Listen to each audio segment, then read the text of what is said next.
When did your dad write this paper? Before they came to get me on the 4th. Yeah, I mean, I don't know the exact time. Do you know where the paper is or what it's written on? It's written on like a greenish yellow college ruled just piece of paper and pen. In the office or bedroom? Or? I don't know where he keeps all of his stuff. All right, so what else do you and Cody talk about?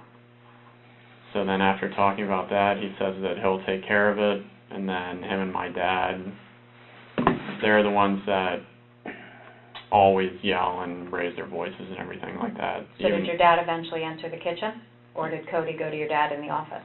No, my dad came in when he heard that me and Cody were talking. And what was the conversation then? When they started to talk, I just left the room, and I just went back upstairs. So you didn't hear what they talked about? I mean, not in any. It was more just that he was defending that it's just, you know, that I just did this, and that it's not like it's costing any money. Were they yelling? Did they raise their voice? Or they were talking? They were yelling. Did you hear any threats or? My dad had said that that everybody had agreed that if I had done this, that I would have to go. That there wasn't any more wiggle room or second chances or anything like that. And then, you know, he came around to the base of the staircase, and then he told me that I need to go.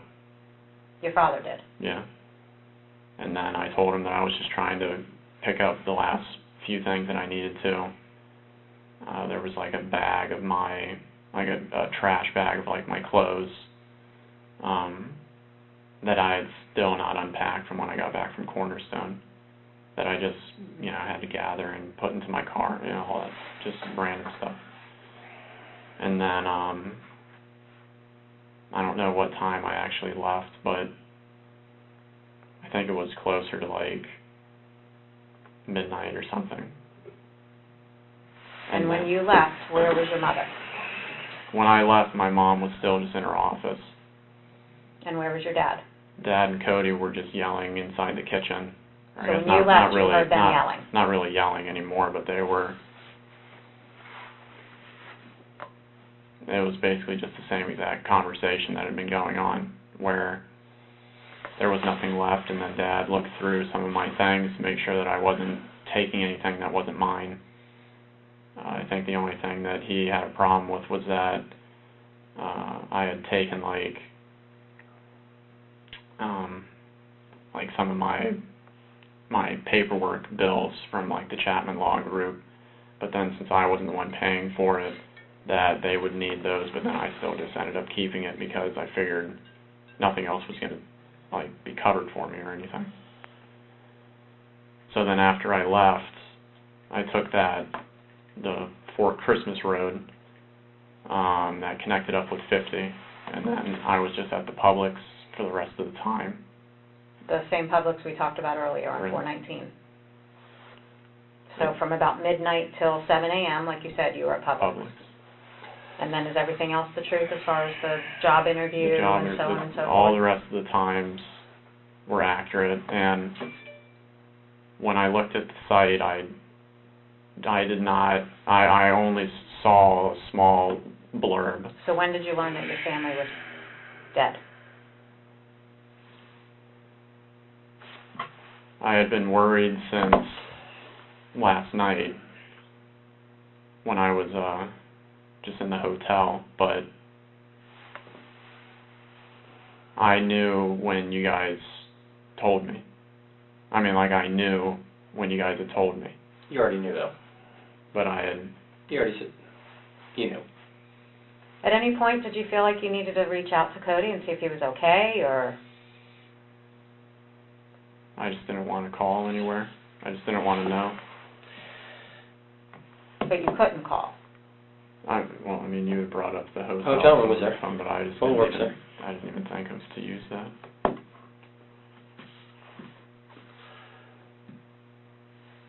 You got a medical background, correct?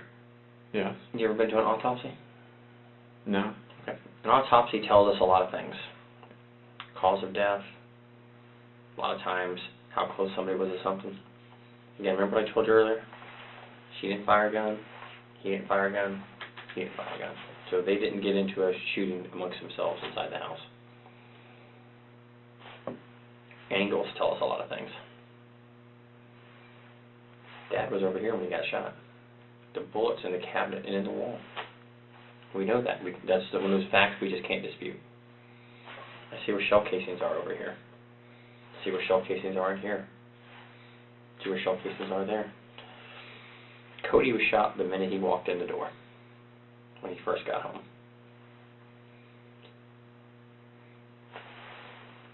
Bullet went through him, from his head to the back of his head, hit the door frame, and impacted into the wall.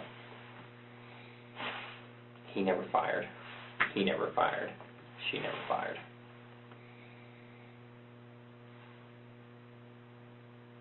And we know what time Cody left work. I mean, from his boss, from his coworkers. And you got to remember, we've talked to everybody before we talked to you. So we know what time he left work. We know why he told his coworkers and his boss why he left work. And we know what time he got home. And we have text messages that he has sent people afterwards. So based on what you're telling us, that he comes home and has this confrontation, talks to you, talks to his dad, you leave about midnight, and he's still there talking to your dad in the kitchen, none of that adds up. Medical examiner can approximate the time of death based on the body. Now's the time, Grant. Now's the time, buddy. I'm just... So I believe this happened while you were still present in the house. And for whatever reason, you don't want to tell us. We understand your father was abusive, and we understand that he was the asshole. And if he threatened you, that he was going to kill you when you came back, you were probably in fear, were you not? So did your brother come home to try and defend you, and then this gunfight happened, and you got so scared that you left? No, I mean, I had left when I had said that I had left. Which time?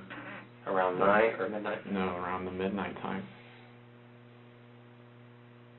Again, we know stuff from the medical examiner office of times. Said this a couple of times. He never fired a gun. He never fired a gun. She never fired a gun. Nobody did. Nobody in the house fired a gun. Fact. We know. I'm going to get DNA off the guns that are on scene and the cartridge casings.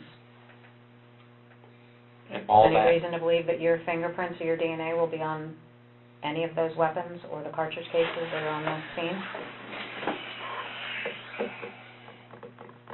I mean, not that I can think of.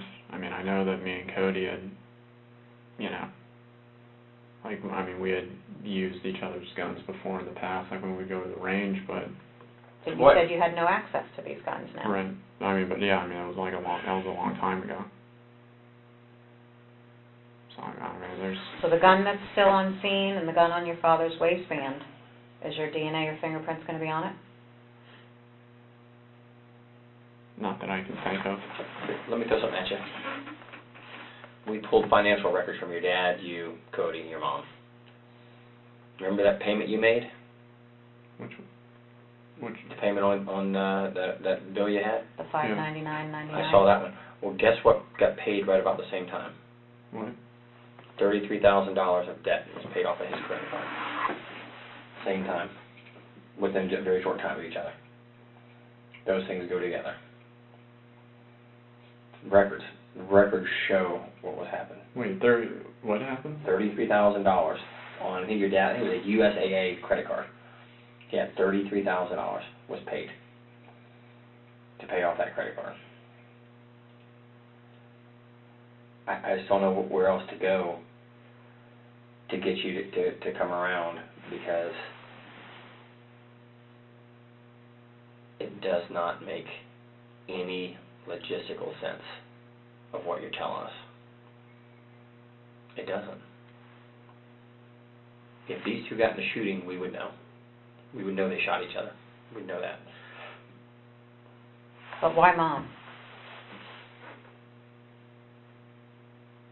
Things just got so bad and out of hand, like never it's been before in your life. Never been here before in your life, or your family's life. He's pissed.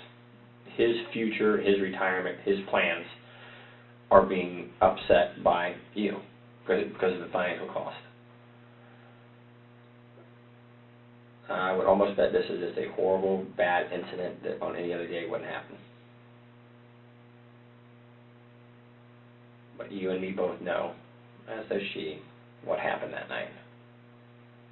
You're coming around, and I really appreciate it, Grant. I do appreciate it. Now you're starting to tell more of the truth. Everybody minimizes when they're in a stressful situation. They do. My boss can start yelling at me and try to minimize the effect of it, thinking about what am I going to do? How do I explain to him what happened legitimately? Not that I want to be a liar, but let me explain to him how legitimately something happened. How I bumped my fender on my car, got a ding in it. Try to think, well, how am I going to explain this? And you've already told us a lie. This whole map thing is bullshit. So when people start telling little fibs, they add up to big ones. And I told you, just tell the truth. I already know the truth. I know the truth. You can't convince somebody of something they already know the facts of. Walk outside today, you try to tell me it's night, and I know it's noon. I know it's daytime, right? We both agree? Here's the time. Tell me what happened. Tell me what really happened in this very short time to get to where we are right here. I'm telling you 100 times. None of them fired a gun. None of them. A thing called gunshot residue. There's no gunshot residue on anybody's hands. Nobody fired a gun. He didn't shoot him. He didn't shoot him. Neither one of them shot them. I'm telling you. Look at everything. He walked in the door, shot them, and he walked in the door. Because right down here is a bag he carries in. Dropped right there where he opened the door, walked in, and gets shot. There's Dad's lunchbox right there. Dad came home, was probably messing with it right around here. Arguments, whatever's going on, whether there was even an argument. Dad gets shot, and he drops right here. And most likely either got pulled or crawled over here. Over here. I wonder what DNA is going to be in that blood right there. What's going to be on your dad's pants? Because we got his pants. We take all their clothes, everything that we take. Your DNA going to be found on his pants? No. You sure? It may be something, a question I'm asking, I already know the answer to. I know, but my DNA shouldn't be on his pants. Shouldn't? Okay. Explain to me, I just need you to tell me, why the minute he walks in, he gets shot. He's shot, it's right there, just above there is what it is. We got an investigator up the autopsy right now, and the doctor's saying, here's what happened, here's where he's shot. Cody's shot right below the eye, it comes out the back of his neck, and into the wall. Dad shot twice. And the doctor basically said he could have crawled from here to here because of the injury. And we're going to look at their clothing, your clothing, for DNA, gunpowder, blood spatter, all of that. Inside of your car, all the stuff that's in your room, all your electronic footprint, we're going to look at. We will look at it. We will see it. It's a whole lot easier for you just to say what happened than to have to come out there and say, here, boom, boom, boom, boom, boom, because that may change the direction of this case severely. Of whether somebody says, here, let me tell you what happened, it got me here. This blew up, he's been threatening me, he's upset at me, I've ruined, his financial success and his plans for retirement with the house. Cody tried to get involved and you wanted to protect Cody. That makes sense. You and Cody are close. I don't have the answer for anything else. Okay. This is the last time before I'm going to walk out and then I'm done. Then I'm done for good. When I'm done, I'm done. They won't let me, hey, can I come back and talk to you? The minute I walk out that door with your story is where you stay at. That's your lot in life. I am more than willing to sit here all day and all night if you want to talk, to find the facts. But I can't. I told you from the beginning, I will not deal with somebody that's not being truthful with me. You're not being truthful. You're not telling me the truth. You've lied, and we've forgiven you over that. We forgive you over it. You can't lie about this, Grant. You can't. This is too important for your family of what has happened. There's not somebody out running around the United States that killed them. There's not.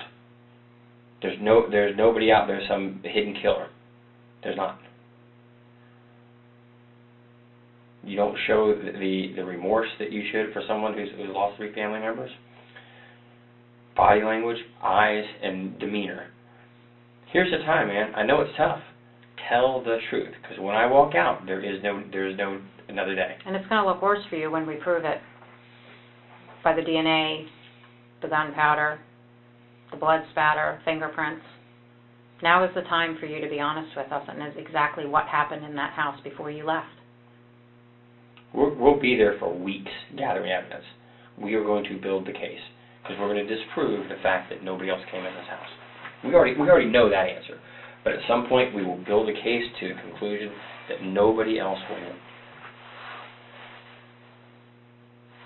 I don't have anything else that I can say.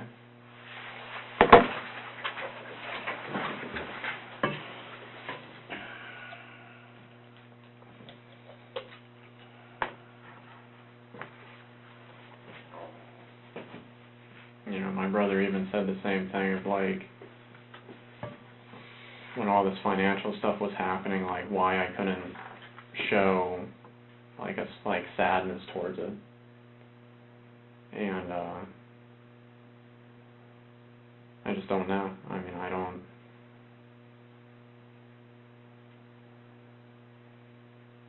I just don't know what else to say. Do you not feel bad for doing this to your family?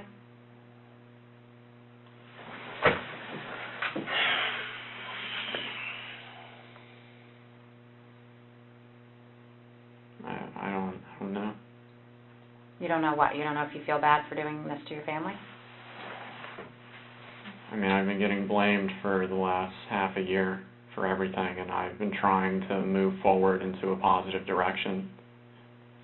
And then every day I'm reminded of all the trouble that I had caused. And then I keep being told the same thing over and over again, but there's nothing that I can do to change it.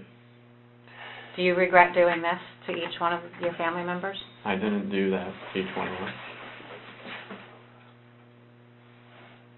Who did?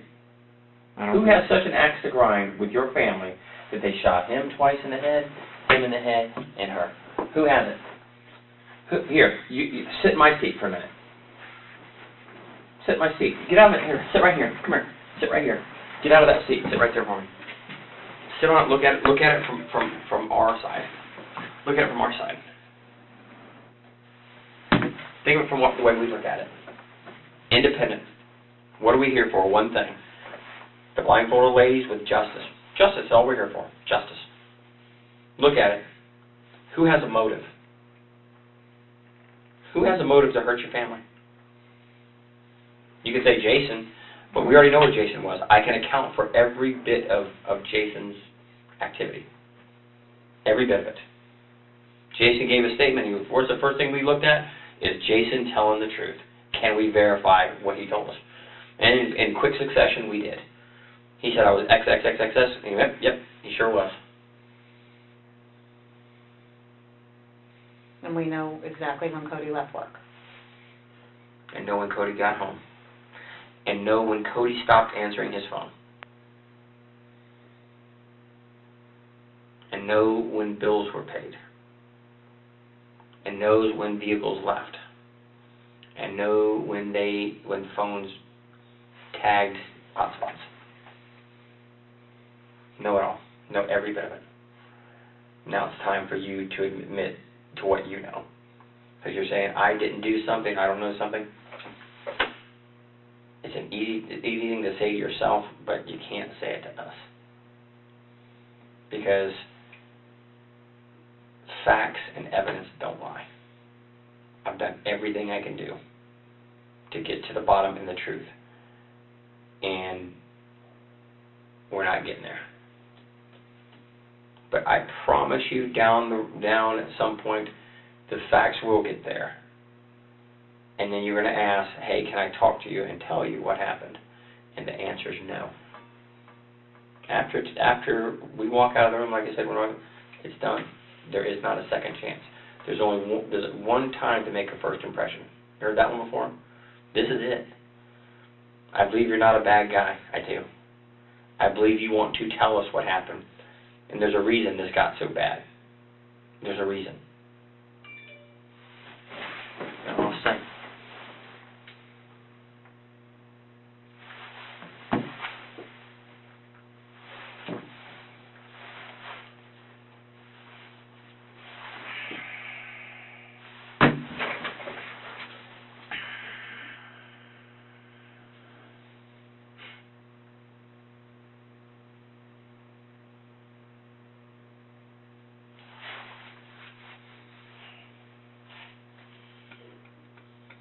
I don't have anything else that I can say. I don't have the answers. That you can say or want to say? That I can say. I don't know. I know from sitting over here what it looks like. It's just like when I was accused of the whole grand theft thing. And then it's, everything from security cameras and all this other stuff for saying this, that, and the other, but then there's nothing that showed that I had done anything wrong. And I don't know what else I can say.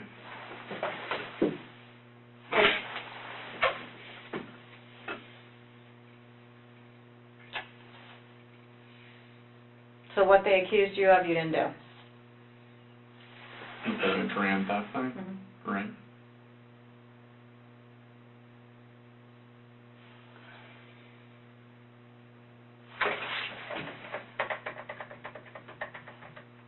Two things that happened here today. Two things. You're a guy swimming out in the middle of the ocean, and we're going to give you one of two things based on you. You can have a life preserver to keep from drowning, or you get the boat anchor. Which one do you want? Because we will give you whichever one you ask for. The life preserver, the boat anchor. I want the life preserver that I've said everything that I can. You want it, and I believe you do, but you have not said everything you can say. Be careful of locking yourself into something, because just like this, you've locked yourself into, I was down on Fort Christmas. That's where me and Cody met, which we've proven to be a lie. We already knew that. We already knew that wasn't true. But I'm going to let you say it. I'm going to let you say what you want to about being honest in here. And at some point, we will pick that apart of why you're not honest and what physical evidence shows to be. What physical evidence shows to be.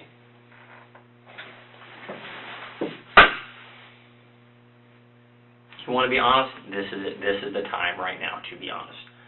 You say, if I can say what you're saying, what you want to say to me right now, just like you wanted me to believe that you were down on Fort Christmas down the road with Cody, that you wanted to. That's what you wanted me to believe. And there's a reason you were being deceptive to me, because it doesn't matter where you met him and had this conversation. If you lie about something small, you lie about something big. You're being deceptive over something that doesn't matter if you met him down the road or not. There's no reason to lie about where you met him at. This is it. Your one chance in the rest of your life to be honest about this right here. You say, I've told you what I can tell you. You told me what you want me to know, just like you told me what you wanted me to know about that, and for Eva to know what you want to know about that. But it's not true. Just like you want to tell me what you want me to know about this. I get this. I get that. I don't get that. I don't get that. I don't get it. I don't. One, I get. I understand. She didn't bully you. She didn't belittle you. She didn't run you into the ground. Nor did he. I don't get it. But this is it. Because you're just about, I've kind of got a number in my mind that I'm going to get up and I'm going to walk out and we'll take our stuff and be on our way, and you're going to go the way you go. But there will be a time where you ask for that life preserver. can't give it to you. I can't. Once I cross a line I gotta step over, can't do it. Won't do it. Think about that. I want to talk to her for a minute. Think about the last life preserver I can give you. Think about it. Take a few minutes just to reflect on it, and then we'll come back to you in a couple of minutes, and then we'll go from there. And what happens is what happens. Fair enough?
You alright, Grant?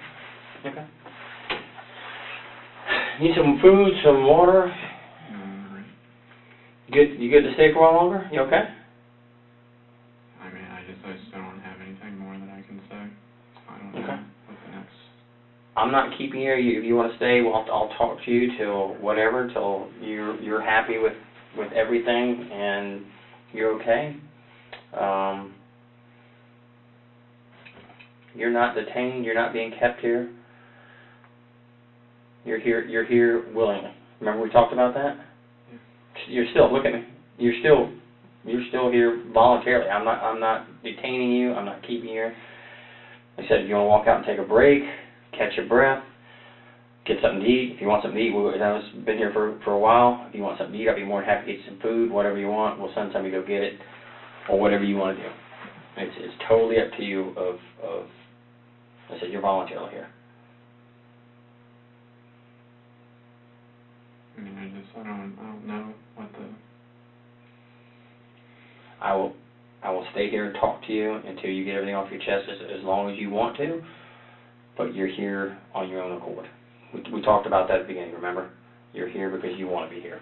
You wanted to come up here. You had no problem coming. You're here. So, you don't want to be here, you don't have to be here. And I don't want to be here anymore. Okay. Give me a minute, we'll get you out of here.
You all right?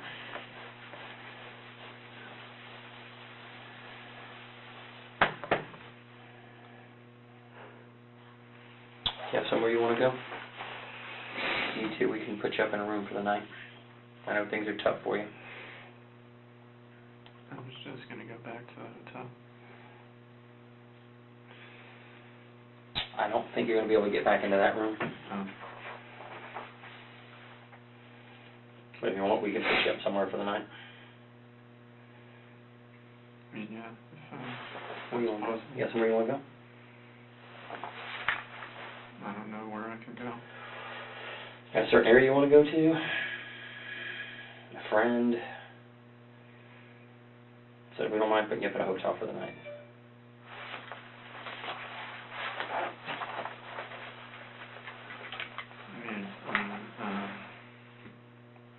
We got some hotels right here in Sanford. Would that be all right? Yeah. Get you in there? Okay. That's fine.